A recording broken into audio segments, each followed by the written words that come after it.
Binary operation से related problems पे हम बात कर रहे हैं और फ्राले की बुक और उसका section number 2 question number 1 to 13 हम प्रीवियस लेक्चर्स के दौरान वो सॉल्व उनका सोल्यूशन हम दे चुके हैं। तो क्वेश्चन नंबर 14 और ऑनवर्ड्स जितने क्वेश्चंस हैं हम उनके सोल्यूशंस पे बात करते हैं। तो पहला जो क्वेश्चन है हमारे पास वो है 14, और बल्कि ये जो 3 क्वेश्चन है 14, 15 और 16, इनके लिए कंबाइंड क्वेश्चन ये लिखा हुआ है। In exercise 14 through 16 correct the definition of the italicised term without reference to the text if correction is needed so that it is in a form acceptable for publication। यानी इसमें ये कहा गया है कि इन तीनों क्वेश्चंस में जो एक्सप्रेशंस हैं या जो सेंटेंसेस इनमें दिए गए हैं वो बेसिकली डेफिनेशंस हैं। हर सेंटेंस में मौजूद एक ट्रम के वो कौन सा ट्रम होगा जो इटैलिक फॉन्ट में होगा। जैसे क्वेश्चन नंबर 14 में हम देख सकते हैं इस पूरे सेंटेंस के अंदर जो कम्यूटेटिव का वर्ड है उसको इटैलिक फॉर्म में लिखा गया है। तो इसमें यह समझा जाएगा कि ये जो पूरा सेंटेंस है वो बेसिकली कम्यूटेटिव की डेफिनेशन है, यानी कम्यूटेटिविटी की डेफिनेशन है ये। इसी तरह क्वेश्चन नंबर जो 15 है उसके अंदर एसोसिएटिव का वर्ड इटैलिक में लिखा गया है, और 16 के अंदर ये वर्ड है क्लोज्ड का वर्ड जो है वो इटैलिक फॉन्ट में लिखा गया है। तो हम ये समझेंगे कि क्वेश्चन जो 16 है वो बेसिकली क्लोजर प्रॉपर्टी की डेफिनेशन दी गई है, 15 में एसोसिएटिविटी की डेफिनेशन दी गई है और 14 में कम्यूटेटिविटी की डेफिनेशन दी गई है। और हमसे ये कहा गया है कि अगर ये डेफिनेशंस अगर ट्रू हैं तो ये तो बिल्कुल सही है, लेकिन अगर इनमें करेक्शन की गुंजाइश है तो वो करेक्शंस हमने करनी है। तो देखते हैं पहले क्वेश्चन नंबर 14 जिसमें लिखा गया है कि binary operation star is commutative if and only if A star B is equal to B star A. तो ये बात किसी हद तक तो हमें ठीक मालूम होती है, क्योंकि हमने कम्यूटेटिव प्रॉपर्टी के ऊपर हमने एक सेपरेट लेक्चर हमने बनाया है जिसमें हमने इस प्रॉपर्टी को डिटेल में हमने डिस्कस भी किया है, और वहाँ हमने ये बात की है कि किसी भी सेट के अंदर ये प्रॉपर्टी कम्यूटेटिव प्रॉपर्टी तब मौजूद होती है जब उस सेट के कोई से हम दो एलिमेंट्स चूज़ कर लें तो उनका कॉम्पोजिशन किसी भी ऑर्डर में हम ले लें वो हमेशा सेम आना चाहिए। ऑर्डर का मतलब है किसी भी तरतीब में हम ले लें। फॉर एग्जांपल दो एलिमेंट्स अगर हम चूज़ कर रहे हैं ए और बी, तो हम कंपोजिशन ए का बी के साथ ले लें या कंपोजिशन बी का ए के साथ ले लें, इससे कोई फ़र्क नहीं पड़ना चाहिए। तो अगर ये प्रॉपर्टी सेट के तमाम मेंबर्स के लिए ट्रू हो तब हम इस ऑपरेशन को कम्यूटेटिव कहते हैं। तो यहाँ पे भी बात तो वहीं की गई है, लेकिन इसमें यह मेंशन नहीं किया गया है कि जिन दो एलिमेंट्स के कंपोजिशंस दोनों ऑर्डर्स में, एक ऑर्डर में ए को पहले रखा गया है, दूसरे ऑर्डर में बी को पहले रखा गया है। दोनों ऑर्डर्स में इनकी वैल्यू तो सेम है, लेकिन ये जो एलिमेंट्स ए और बी हैं ये कोई पर्टिकुलर एलिमेंट्स हैं या ये आर्बिट्रेरी एलिमेंट्स हैं, इसके बारे में यहाँ कोई बात नहीं की गई है। इसलिए यहाँ पे ये चीज़ लिखना ज़रूरी है कि for all A and B, अगरचे यहाँ पे कोई सेट मेंशन होता तो हमने लिखना था यहाँ पे for all A B belongs to that particular set, यानी वो सेट जिसके ऊपर ये बाइनरी ऑपरेशन डिफाइंड हुआ है। लेकिन चूंकि यहाँ पे कहीं पे मेंशन नहीं है कि किस सेट के ऊपर ये ऑपरेशन डिफाइंड है, इसलिए बस ये लिखना काफ़ी होगा for all A and B. इसी तरह 15 क्वेश्चन की अगर बात करें तो इसमें लिखा है कि binary operation star on a set S is associative if and only if for all A B C belongs to S we have A B star C star A is equal to B star C star A. तो ये जो associative property है उसको भी हम detail में discuss कर चुके हैं, और वहाँ हमने ये बात की थी कि किसी सेट के अंदर या एक बाइनरी ऑपरेशन एसोसिएटिव तब होगा जब सेट के अंदर से कोई से हम 3 एलिमेंट्स चूज़ कर लें तो और उनको कंपोज करना चाहें, तो इससे फ़र्क नहीं पड़ना चाहिए कि हम फर्स्ट को सेकंड के साथ पहले कंपोज करें और उसके रिजल्ट को थर्ड के साथ कंपोज करें, या लास्ट 2 एलिमेंट्स का कंपोजिशन पहले लेके उस रिजल्ट को फर्स्ट के साथ कंपोज करें, इससे कोई फ़र्क नहीं पड़ना चाहिए। तो यहाँ पे भी एग्जैक्ट वही बात की गई है, लेकिन चूंकि जो एक फॉर्मल हम डेफिनेशन बताते हैं और उसमें हम जब एलिमेंट्स लेते हैं ए बी और सी, तो फिर इस प्रॉपर्टी को हम लिखते हैं ए स्टार बी और bracket close star C is equal to A star bracket star B star C and bracket close.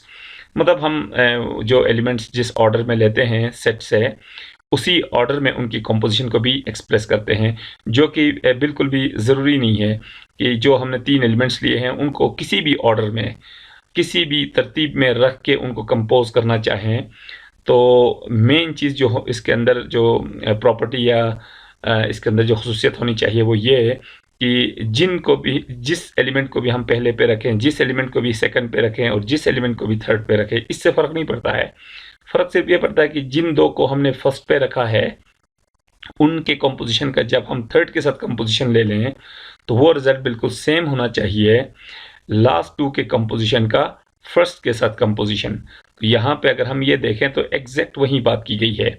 इस केस में देखें बी को पहले रखा गया है, पहला एलिमेंट कहा गया है, सी को दूसरा और ए को तीसरा एलिमेंट, और ये बताया गया है कि पहले और दूसरे का कंपोजिशन को तीसरे के साथ कंपोज किया गया है लेफ्ट साइड पे, और राइट साइड पे सेकंड और थर्ड को पहले कंपोज किया गया है और उसके रिजल्ट को फर्स्ट के साथ कंपोज किया गया है, और बताया गया है कि इन दोनों का रिजल्ट सेम है। तो एग्जैक्ट यही सिचुएशन होनी चाहिए एसोसिएटिव प्रॉपर्टी के लिए, और इस डेफिनेशन के अंदर ये रिक्वायरमेंट जो है बिल्कुल पूरी है। तो इसके अंदर मज़ीद किसी अमेंडमेंट की ज़रूरत नहीं है, मतलब इसकी कोई करेक्शन की ज़रूरत नहीं है। इसी तरह 16 की अगर बात करें तो उसमें लिखा है कि a subset H of a set S is closed under a binary operation star on S if and only if A star B belongs to H for all A B belongs to S। तो यहाँ पे देखें दो sets हैं, एक set है S जिसके ऊपर ये बाइनरी ऑपरेशन डिफाइन हुआ है स्टेरिक, और दूसरा सेट है H, और ये H जो है इस सेट का S का सबसेट है। और यहाँ पे क्लोजर प्रॉपर्टी हमने देखनी है, किसकी देखनी है, वो है a subset H of a set S is closed. Basically closure property की बात की गई है H के लिए।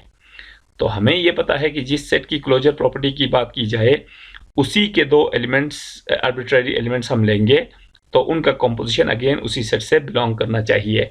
जबकि यहाँ पे हम देख सकते हैं कि क्लोजर प्रॉपर्टी तो H की बताई गई है, यानी यहाँ पे जो डेफिनेशन दी गई है वो बेसिकली H की क्लोजर प्रॉपर्टी जो है वो यहाँ पे दी गई है। S को तो इसलिए मेंशन किया है कि ये H S का सबसेट है, ये बताने के लिए यहाँ पे S मेंशन है। अदरवाइज ये जो क्लोज्ड का जो वर्ड यूज़ किया गया है वो बेसिकली क्लोजर प्रॉपर्टी, अगर कोई सेट अगर क्लोजर प्रॉपर्टी रखता हो तो उसको क्लोज कहते हैं। तो H की क्लोजर प्रॉपर्टी की बात की गई है। तो अगर H की क्लोजर प्रॉपर्टी है ये डेफिनेशन, तो होना ये चाहिए कि H के आर्बिट्ररी एलिमेंट्स का जो कंपोजिशन होना चाहिए वो H में होना चाहिए। तो हमें यहाँ ये बताया गया है कि दो एलिमेंट्स A और B, उनका कंपोजिशन H में होगा for all A B belongs to S, जो कि बिल्कुल भी क्लोजर प्रॉपर्टी की डेफिनेशन के मुताबिक नहीं है, क्योंकि यहाँ पे क्लोजर प्रॉपर्टी H की मालूम करनी है। तो H में से अगर दो एलिमेंट्स चूज़ कर लें तो उनका कंपोजिशन H में होना चाहिए। तो इसलिए ये जो लास्ट जो S यहाँ पे लिखा गया है A B belongs to S, इसको रिप्लेस करना होगा H से। अगर हम इसको रिप्लेस करते हैं H से तो ये डेफिनेशन बन जाएगी A star B belongs to H for all A B belongs to H। तो फिर ये इसकी डेफिनेशन सही बन जाएगी।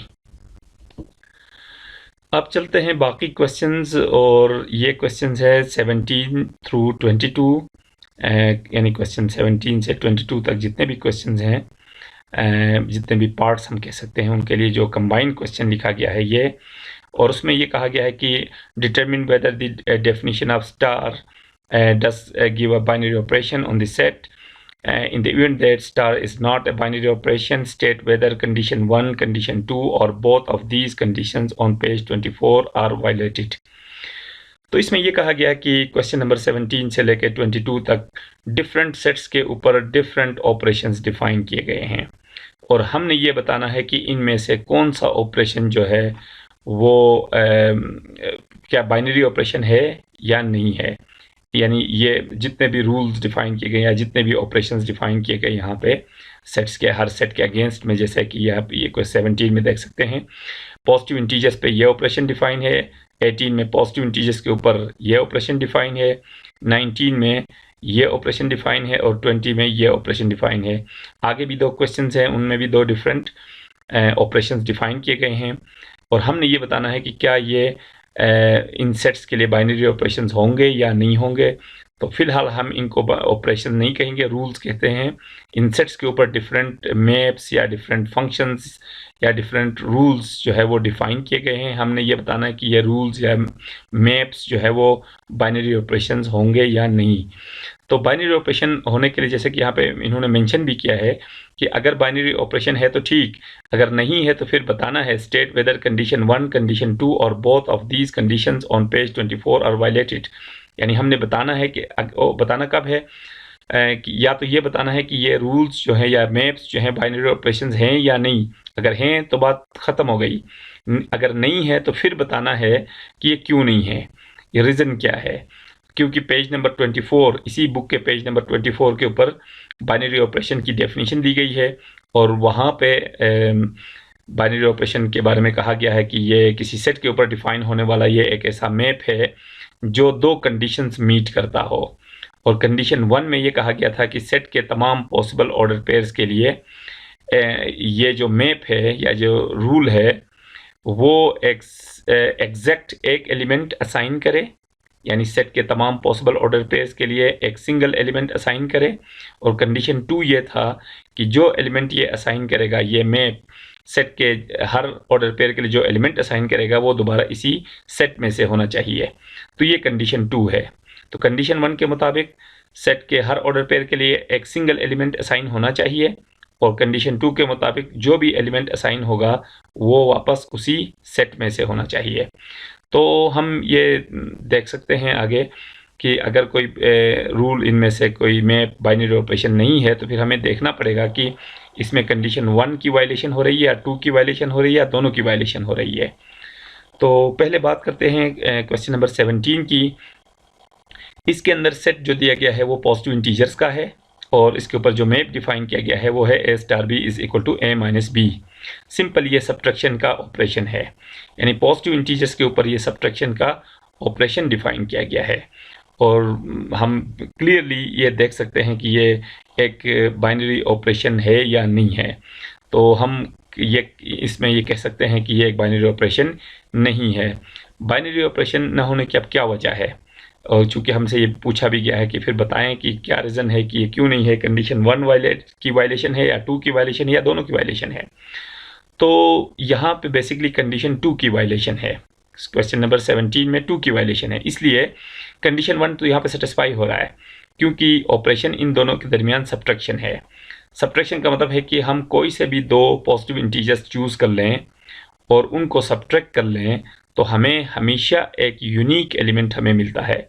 फॉर एग्जांपल हम दो पॉजिटिव इंटीजर्स लेते हैं 2 and 5 और दोनों को सब्ट्रैक्ट करते हैं तो उसका हमें रिजल्ट मिलता है -3।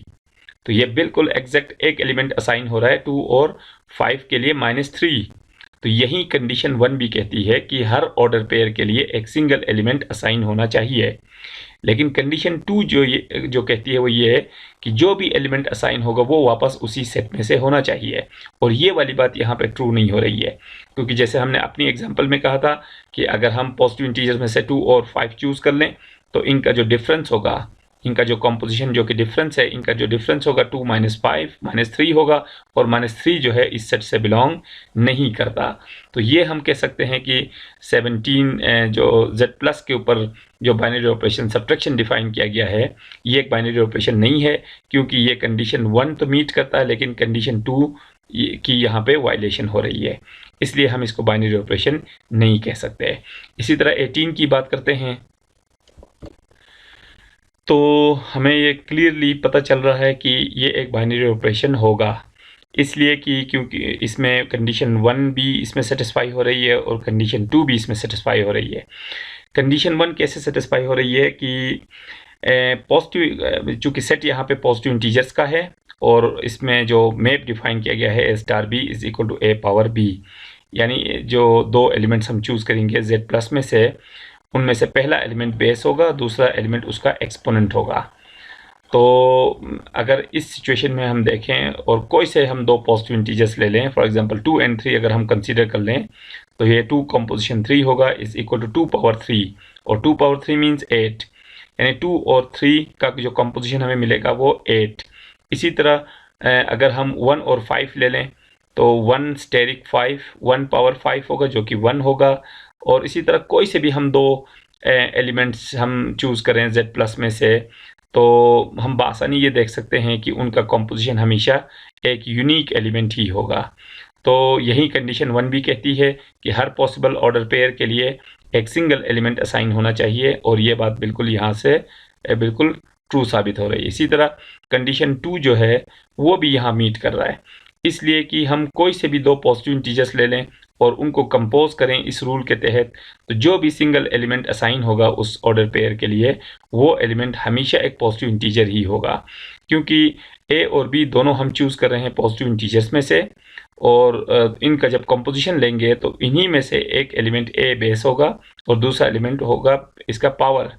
तो बेस भी पॉजिटिव इंटीजर है, उसका एक्सपोनेंट भी पॉजिटिव इंटीजर हो, तो उसका जो भी रिजल्ट आएगा वो हमेशा एक पॉजिटिव इंटीजर ही होगा।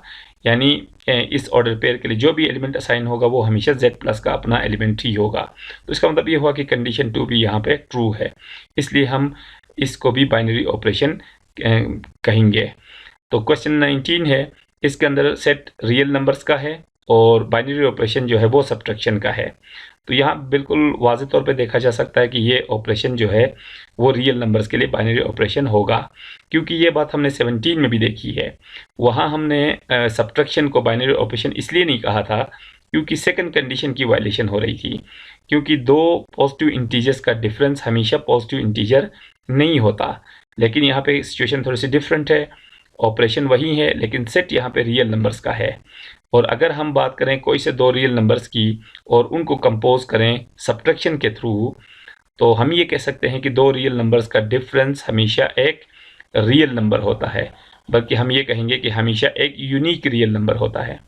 कोई से भी हम दो रियल नंबर्स ले लें, उनको सब्ट्रैक्ट करें तो हमेशा हमें एक सिंगल एलिमेंट मिलेगा उसके रिजल्ट के तौर पे, और वो सिंगल एलिमेंट हमेशा रियल नंबर का अपना एलिमेंट होगा। तो इसका मतलब ये हुआ कि कंडीशन 1 और कंडीशन 2 दोनों यहाँ पे मीट कर रही हैं, तो इसलिए इसको भी हम बाइनरी ऑपरेशन कहते हैं। इसी तरह क्वेश्चन नंबर 20 की बात करते हैं, तो उसमें ये लिखा है, उसमें जो सेट दिया गया है वो पॉजिटिव इंटीजर्स है, और ऑपरेशन जो डिफाइन किया गया है वो है a star b is equal to c, where c is the smallest integer greater than both a and b। यानी इसमें ये कहा गया है कि कोई से भी हम दो इंटीजर्स ले लें, पॉजिटिव इंटीजर्स ले लें, z प्लस के एलिमेंट्स ले लें, तो उनको हम जब कंपोज करेंगे तो उससे क्या रिजल्ट मिलेगा या किस रूल के तहत रिजल्ट मिलेगा, वो रूल यहाँ पे हमें बताया गया है। वो ये है कि उन दो एलिमेंट्स का कंपोजिशन एक ऐसा एलिमेंट होगा C, जिसको C से डिनोट किया गया है, और आगे बताया गया कि C क्या चीज़ होगा, where C is the smallest integer greater than both A and B। यानी जब भी हम दो एलिमेंट्स लेंगे पॉजिटिव इंटीजर्स में से, तो उन दोनों का जो कंपोजिशन होगा वो एक ऐसा एलिमेंट होगा जो A और B दोनों से ग्रेटर होगा, यानी A और B दोनों से ग्रेटर जितने भी इंटीजर्स हैं उनमें से सबसे स्मॉलेस्ट इंटीजर होगा।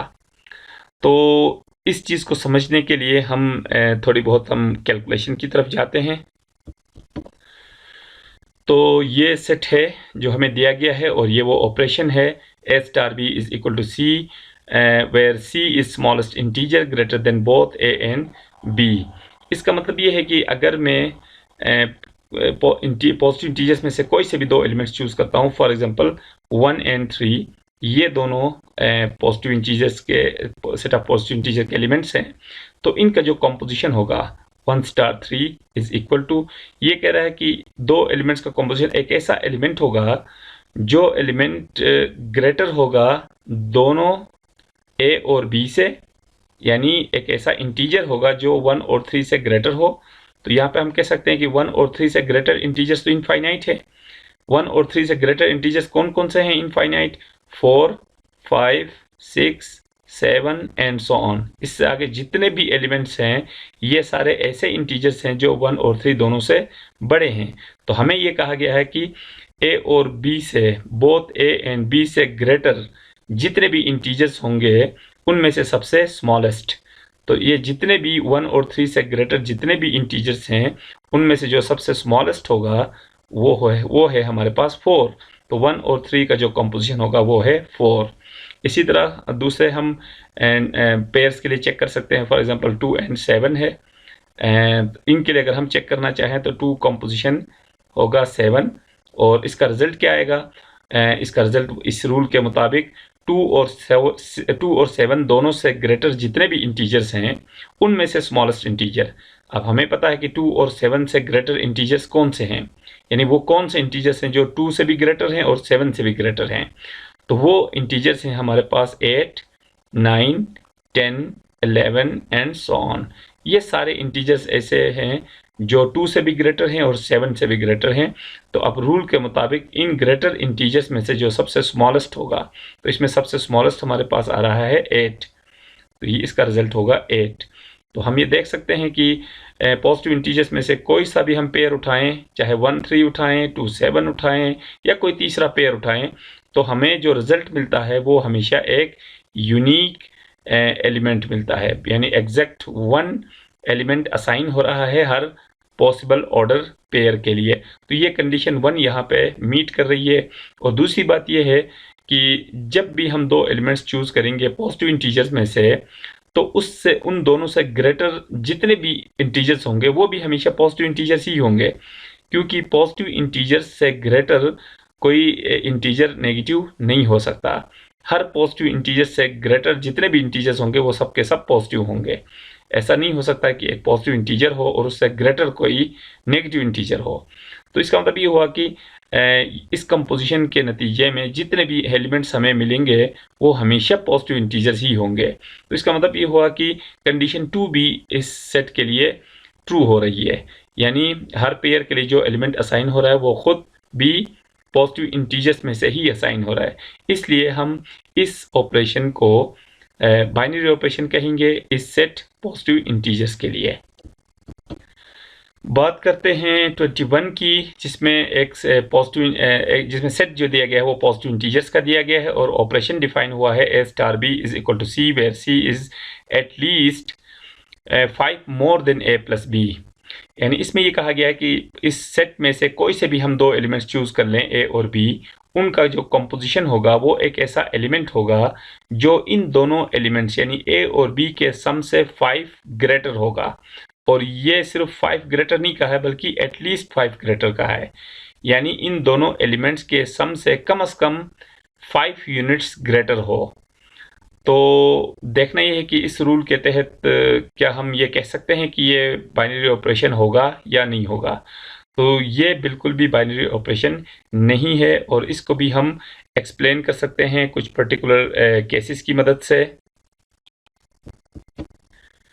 तो ये हमारे पास है सेट पॉजिटिव इंटीजर्स का और ये रूल है जिसको हम पहले बता चुके हैं इस रूल के बारे में कि इसमें ये कहा गया कि कोई से भी हम 2 एलिमेंट्स ले लें, उनका कंपोजिशन एक ऐसा एलिमेंट होगा जो इन दोनों के सम से कम 5 यूनिट्स ग्रेटर होगा।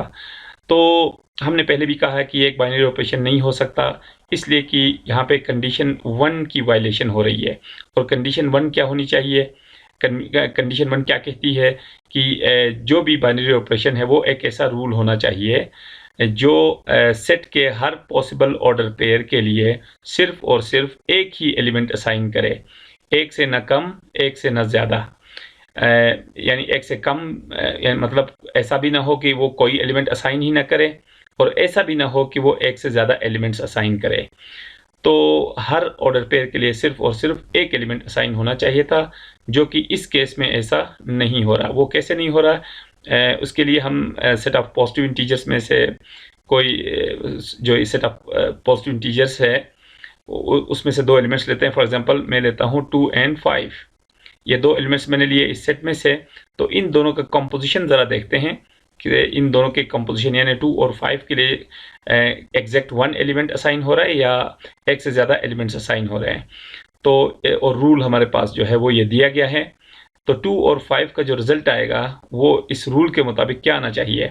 इस रूल में कहा गया है कि 2 और 5 का कंपोजिशन एक ऐसा एलिमेंट आएगा जो इन दोनों एलिमेंट्स 2 और 5 के सम से कम 5 ग्रेटर होगा।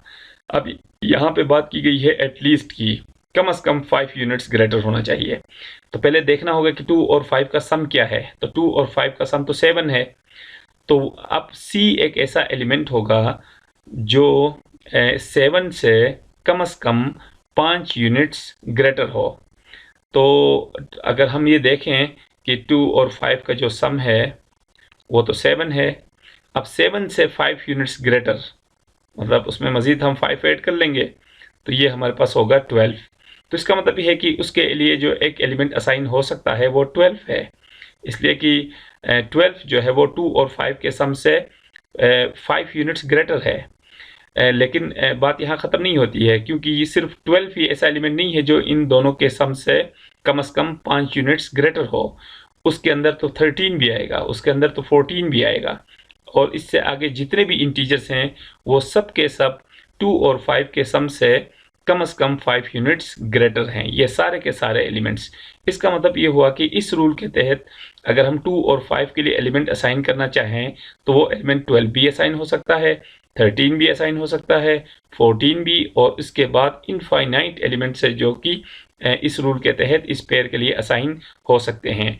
और यही कंडीशन 1 की वायलेशन है, जिसमें ये कहा गया था कि हर पेयर के लिए सिर्फ और सिर्फ एक ही एलिमेंट असाइन होने की पॉसिबिलिटी होनी चाहिए, एक से ज़्यादा एलिमेंट्स उसमें असाइन ना हो सकें और एक से कम एलिमेंट्स भी असाइन ना हो सकें। तो इसलिए हम इस ऑपरेशन को, इस रूल को हम बाइनरी ऑपरेशन नहीं कह सकते। तो 22 की बात अगर करें तो ये इसमें भी सेट पॉजिटिव इंटीजर्स का है, और इसके ऊपर ऑपरेशन डिफाइन हुआ है A star B is equal to C, where C is the largest integer less than the product of A and B. यानी इसमें भी यही कहा गया है कि इसे पॉजिटिव इंटीजर्स में से कोई से भी हम दो एलिमेंट्स चूज कर लें ए और बी, उनका कंपोजिशन एक ऐसा एलिमेंट होगा सी जो कि लार्जेस्ट इंटीजर होगा less than the product of A and B.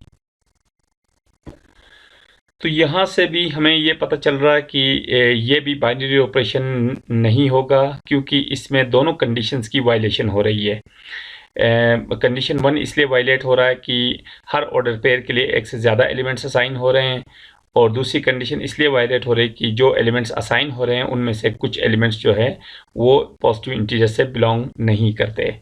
अब हम इस चीज़ को भी थोड़ा वाजे कर दें कि ये क्यों ऐसे हो रहा है या कैसे हो रहा है, ये वायलेशंस कैसे हो रही हैं।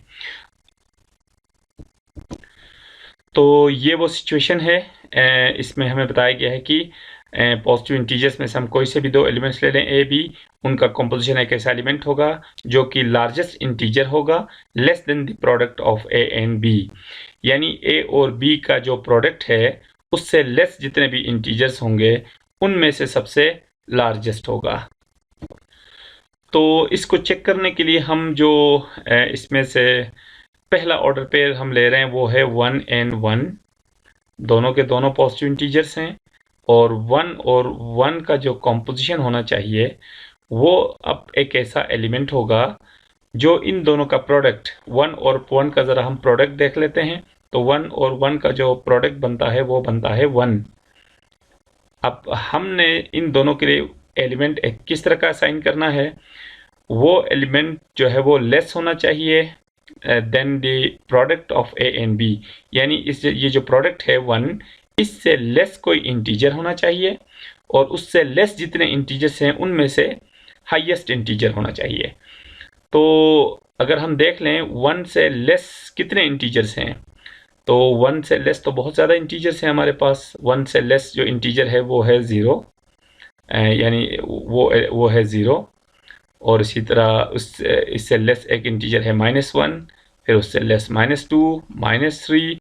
ये वो तमाम इंटीजर्स हैं जो कि 1 और 1 के प्रोडक्ट से लेस हैं, इस प्रोडक्ट से लेस ये सारे इंटीजर्स हैं। तो इनमें से सबसे लार्जेस्ट, तो इनमें से जो सबसे लार्जेस्ट होगा वो होगा 0।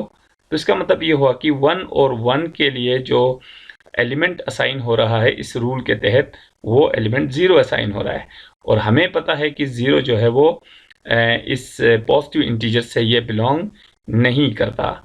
इसका मतलब ये हुआ कि इसमें जो कंडीशन 2 है यहाँ पे इसकी वायलेशन हो रही है। लेकिन कंडीशन 1 की अगर बात करें तो इसमें कंडीशन 1 जो है वो वायलेट नहीं हो रहा। कंडीशन 1 यहाँ पे ट्रू है, इसलिए कि हर ऑर्डर पेयर के लिए सिर्फ और सिर्फ एक ही एलिमेंट असाइन हो रहा है। तो ये कंडीशन 1 की वायलेशन यहाँ पे नहीं हो रही, सिर्फ और सिर्फ कंडीशन 2 की वायलेशन है।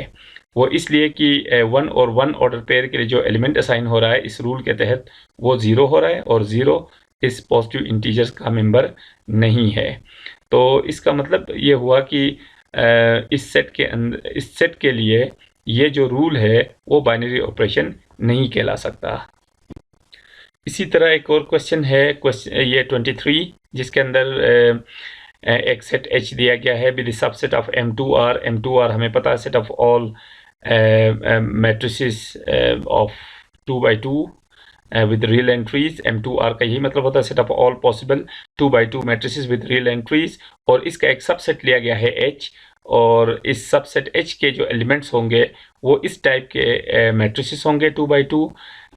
और ये किस टाइप के मैट्रिसेस हैं वो हम देख सकते हैं कि जो इसका मेन डायगोनल है उसके दोनों एलिमेंट्स सेम होंगे, और जो सेकेंडरी इसका डायगोनल है इसके दोनों एलिमेंट्स जो है एक दूसरे के नेगेटिव्स होंगे।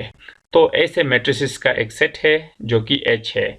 और अब हमसे पूछा गया है कि ये जो H जो सबसेट है यानी इस तरह के मैट्रिसेस का जो सेट होगा क्या वो क्लोज होगा अंडर मैट्रिक्स एडिशन और मैट्रिक्स मल्टीप्लिकेशन के तहत।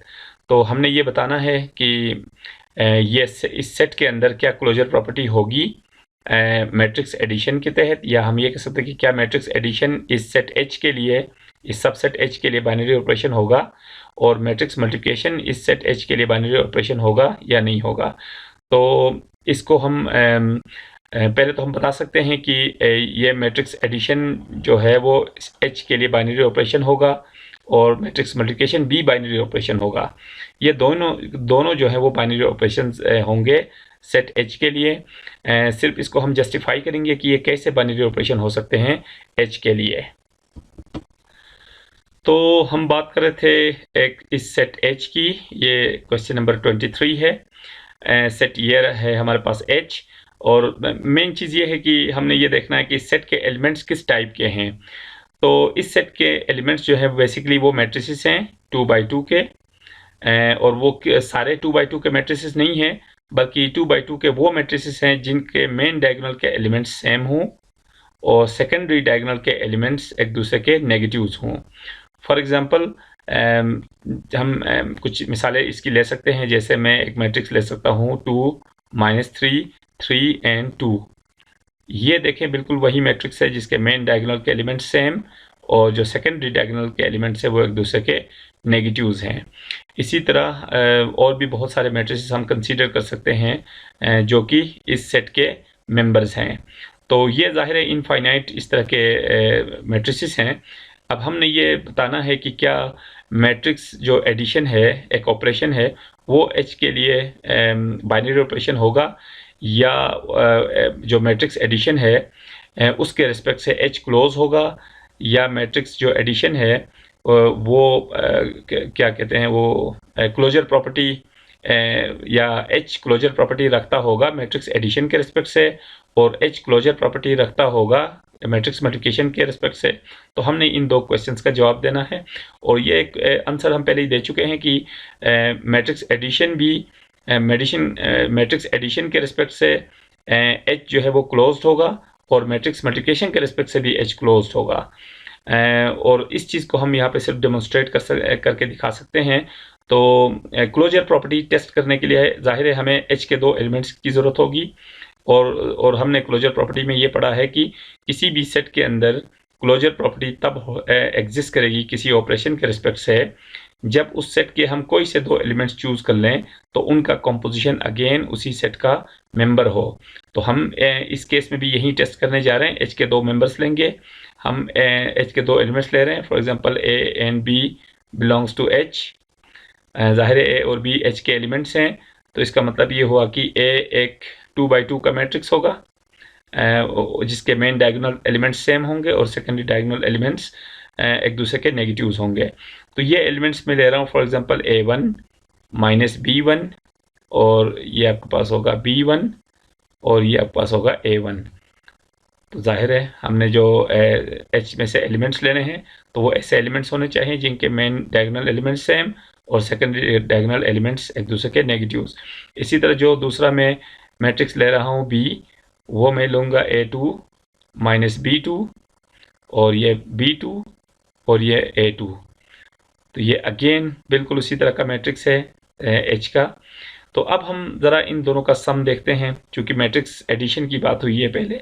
तो A plus B is equal to, ये होगा मेरे पास A माइनस B1 और B1 और ये मेरे पास होगा A1 प्लस ये होगा ये A1 है, तो ये होगा A2 माइनस B2 और ये होगा B2 अगेन और ये होगा A2। अब ज़रा इन दोनों को हम कंपोज करते हैं मैट्रिक्स एडिशन के थ्रू। तो मैट्रिक्स एडिशन के थ्रू A1 A2 के साथ ऐड होगा, ये A1 प्लस A2 और माइनस B1 माइनस B2 के साथ ऐड होगा, तो ये मैं इसको लिख सकता हूँ माइनस B1 प्लस B2 और ये होगा B1 B2 के साथ ऐड होगा, तो ये होगा B1 प्लस B2 और ये A1 A2 के साथ ऐड होगा, तो ये होगा A1 प्लस A2। अब सिर्फ ये देखना है कि A और B जो कि H के एलिमेंट्स थे, इन दोनों को हमने मैट्रिक्स एडिशन के थ्रू ऐड किया है और उसका रिजल्ट हमें ये मिला है, यानी A और B का कॉम्पोजिशन ये मैट्रिक्स मिला है। अब सिर्फ ये देखना है कि क्या ये मैट्रिक्स H से बिलोंग करता है या नहीं। तो हमने पहले बात की है कि H से किस टाइप के एलिमेंट्स बिलोंग करते हैं, तो H से या H के अंदर किस टाइप के एलिमेंट्स होते हैं, तो H के अंदर 2x2 के मैट्रिसेस होते हैं, तो ये भी एक 2x2 का मैट्रिक्स है। लेकिन इसके अंदर सारे 2x2 के मैट्रिसेस नहीं है, बल्कि 2x2 के वो मैट्रिक्स है जिनके मेन डायगोनल के एलिमेंट्स सेम हों। तो इस केस में हम देख सकते हैं इसके मेन डायगोनल के एलिमेंट्स सेम हैं। तो मेन डायगोनल का पहला एलिमेंट है A1 प्लस A2 और में इसका दूसरा एलिमेंट है A1 प्लस A2, यानी मेन डायगोनल के दोनों एलिमेंट्स एक दूसरे से के साथ बिल्कुल आइडेंटिकल हैं। इसी तरह सेकंड कंडीशन ये थी कि जो सेकेंडरी डायगोनल है उसके दोनों एलिमेंट्स एक दूसरे के नेगेटिव्स होने चाहिए। तो ये चीज़ भी यहाँ से बिल्कुल वाज़ेह है। ये इसका पहला एलिमेंट था B1 प्लस B2 और सेकंड डायगोनल का जो सेकंड एलिमेंट है वो माइनस B1 प्लस B2, यानी इसी का नेगेटिव है। तो इसका मतलब ये हुआ कि ये भी एक 2x2 का मैट्रिक्स है जिसके मेन डायगोनल एलिमेंट्स सेम है और सेकेंडरी डायगोनल एलिमेंट्स एक दूसरे के नेगेटिव्स हैं। इसका मतलब ये हुआ कि ये भी H का ही एक मैट्रिक्स है या H का ही एक एलिमेंट है। तो इसका मतलब ये हुआ कि सेट H के हम दो आर्बिट्रेरी एलिमेंट्स अगर हम लें तो उनका सम अगेन एक H का ही एलिमेंट आ रहा है। तो इसका मतलब ये हुआ कि ये जो सेट है हमारे पास H, वो एडिशन के रिस्पेक्ट से यानी मैट्रिक्स एडिशन के रिस्पेक्ट से वो होगा क्लोज। यही चीज़ हम मल्टीप्लिकेशन के लिए भी चेक कर सकते हैं। इन्हीं दो एलिमेंट्स A और B को जब हम मल्टीप्लाई करते हैं तो उसका मैं चूँकि मल्टीप्लिकेशन बहुत सिंपल एक ऑपरेशन है, तो इसका मैं डायरेक्ट सिर्फ यहाँ पे रिजल्ट लिख दूंगा।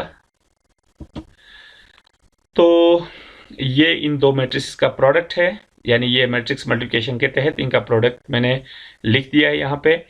तो ये हमें नज़र आ रहा है कि ये भी एक 2x2 का मैट्रिक्स है, लेकिन सिर्फ 2x2 का मैट्रिक्स होना काफ़ी नहीं है H से बिलोंग करने के लिए, H का एलिमेंट होने के लिए, बल्कि साथ साथ इसके मेन डायगोनल एलिमेंट्स सेम होने चाहिए और सेकेंडरी डायगोनल एलिमेंट्स एक दूसरे के नेगेटिव्स होने चाहिए।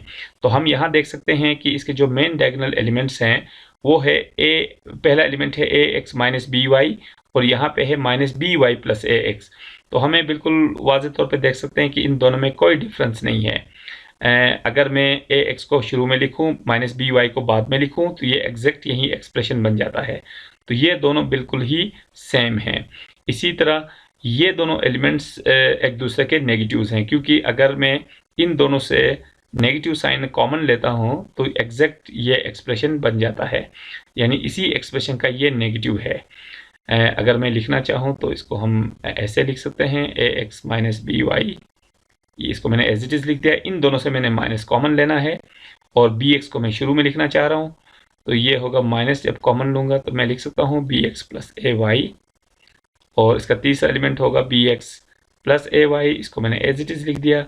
और ये जो एलिमेंट हमारे पास है इसमें से AX को मैं शुरू में लिखना चाह रहा हूँ, माइनस BY को बाद में, तो ये होगा AX माइनस BY। अब ये चीज़ बिल्कुल क्लियर है कि इसके देखें मेन डायगोनल एलिमेंट्स बिल्कुल सेम हैं और सेकेंडरी डायगोनल जो एलिमेंट्स हैं वो एक दूसरे के नेगेटिव्स हैं। इसका मतलब ये हुआ कि ये H का ही एक मेंबर है। तो इससे भी ये पता चला कि इस सेट के दो एलिमेंट्स को जब हम मैट्रिक्स मल्टीप्लिकेशन के तहत कंपोज करें तो उसका रिजल्ट अगेन इसी सेट का मेंबर आ रहा है। तो यही क्लोजर प्रॉपर्टी होने के लिए होने की रिक्वायरमेंट है, और ये रिक्वायरमेंट मल्टीप्लिकेशन के लिए भी पूरी हो रही है। इसका मतलब ये हुआ कि ये जो सेट H है वो मैट्रिक्स मल्टीप्लिकेशन के रिस्पेक्ट से भी क्लोज्ड है।